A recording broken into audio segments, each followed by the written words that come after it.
guys, balik lagi bersama saya di Cerita Seram Jumat. Bagi Anda yang belum subscribe channel saya, silahkan tekan butang subscribe dan tekan loncengnya sekali agar setiap kali saya upload video baru, kamu akan mendapat notifikasi yang pertama dan terawal sekali untuk melihat video saya. Dan terima kasih karena hadir pada malam ini. Dan malam ini video saya ini berkisarkan seperti minggu lalu juga. Ini ialah part kedua ataupun minggu kedua saya untuk Cerita Seram Jumat.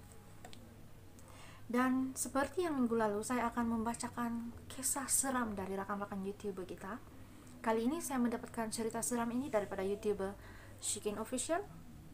Sekiranya Anda belum bersahabat dengan Shikin Official, Anda silakan bersahabat dengan beliau karena beliau seorang YouTuber yang sangat suportif dan aktif. Tanpa basa-basi, mari kita mulakan dengan cerita yang pertama daripada Shikin Official.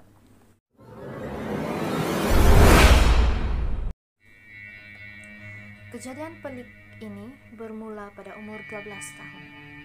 Masa itu saya datang haid. Lupa hari yang keberapa sudah, tapi ingat itu ialah first time period. First time datang bulan. Oke, malam itu sesudah siap mandi, saya pun masuk ke bilik. Mau pakai baju, biasalah kalau kita datang bulan, first kali cari modest kan. So, itu yang saya cari. Modest itu ialah ped guys, kepala wanita. So, itu yang saya cari. Baru ingat modest sudah habis, terpaksa saya cari kain yang bersih, tapi sudah lama tak kena pakai. Itu yang saya koyakkan untuk dipakai buat malam tuja. Esok baru beli di kedai. Sepanjang malam tuh oke saja, sampailah temkan tidur. Saya nyenyak tidur masa tuh sampai tak sadar kalau sudah pagi, kira-kira jam 6. Saya pun bangun, terasa mau pergi kandas, sebab memang kebiasaan awal pagi lagi mesti mau kencing. Jadi itu yang buat saya terbangun. Apa yang pelik, keadaan saya tidur kaki terkangkang, terus nampak ada kain yang saya gunakan itu pun tepat berada di kangkangan saya. Memang terkejut time tuh, macam mana boleh keluar, sedangkan saya guna seluar dalam dan seluar pendek. Saya memang biasa tidur guna seluar pendek sis. Terus laju tangan saya pegang tuh kain. Astaga, kering, sama sekali tiada darah maupun bau hanyir darah. Lepas itu saya cepat-cepat lagi pegang punggung saya kalau ada tembus, tapi tiada juga. Begitupun lantai, kami tidur atas lantai. Jadi kebiasaan sudah ikut sama orang tua. Maksudnya memang dia dengan orang tuanya tidur di lantai lah. Tengok tuh lantai pun bersih. Jadi mengambil masa juga saya duduk sambil berpikir panjang macam mana boleh jadi begitu. Nah, selepas saya berpikir, mulalah saya berjalan menuju ke dapur mau ke kamar mandi. Try mencuci kain tadi, mana tahu ada darah yang keluar. Tapi ya Tuhan, tiada darah sama sekali.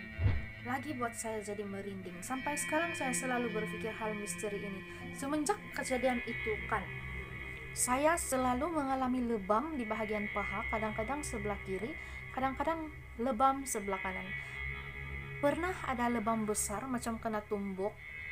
Tapi dari hal begitu ada saja benda pelik yang saya alami sampai sekarang. Kalau kata pasal nampak pembiruan memang berkali-kali. Trauma kita Sisko katanya. Oh ya, time nyenyak tidur saya ada bermimpi satu lelaki yang tidak dikenal. Dia sama saya buat itu. Maksudnya dia dan lelaki itu ada buat sesuatu macam hubungan badan lah. Paham juga kan, saya coba fokus muka dia tapi tidak nampak. Semuanya nampak gelap. Cerita ini belum pernah saya ceritakan sama beliau. Yang tahu cuma suami saya. Tidak tahu mau cakap apa guys, tapi bagi saya ini cukup seram sebab dia melibatkan entiti yang kita tidak nampak tapi dia boleh nampak kita, dan melibatkan darah. So seram, merinding dulu mama saya sama-sama membaca guys. Kita pergi kepada cerita yang kedua dari sis Shikin Official.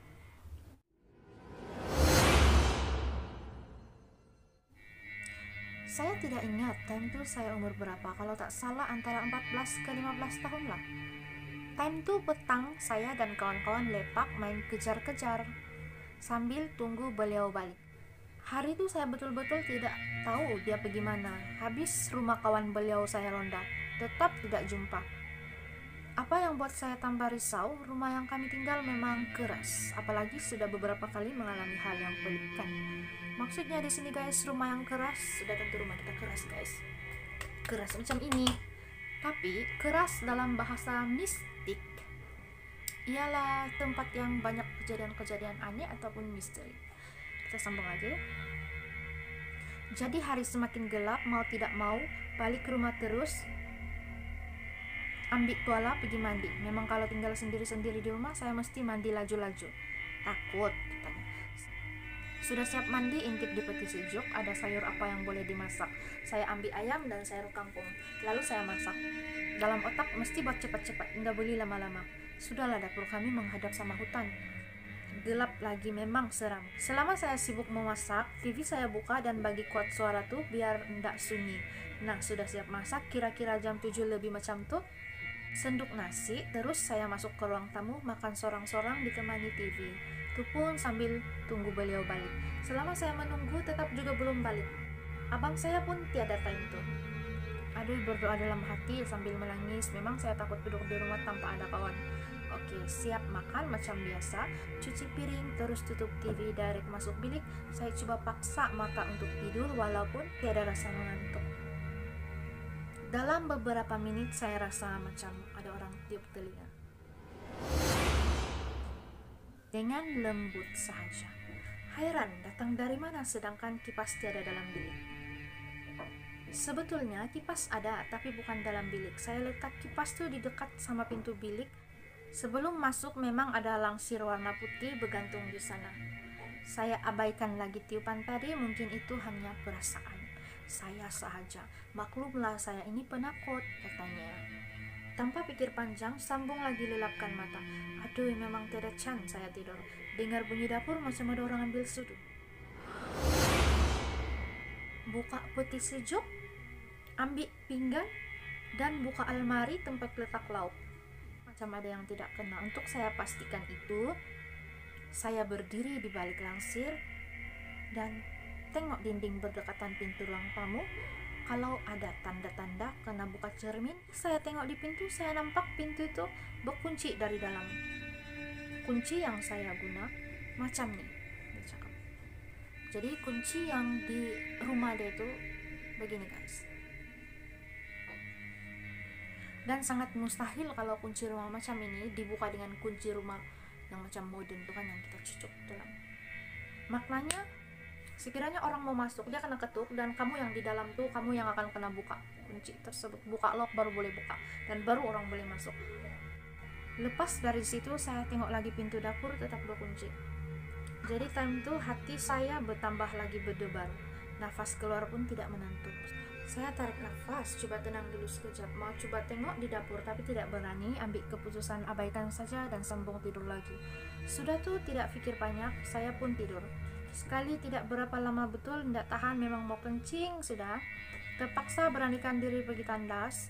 Tengok kiri kanan, mana tahu tiba-tiba muncul. Dia bilang dalam hatinya, kalau mau pergi tandas ikut sebelah kanan. Dan almari makanan itu pun sebelah kanan. So terfikir lagi mau tengok lauk yang saya masak tadi macam mana. Terkejut saya, semua basi sampai berbuih. Ya, baru masak jam 7.30 atau jam 7 begitu. Around jam 9, jam 10 dia mau pergi kencing, dia pergi kencing, basi sudah itu makanan. Pelik kan, jadi siapakah yang makan mau tuh?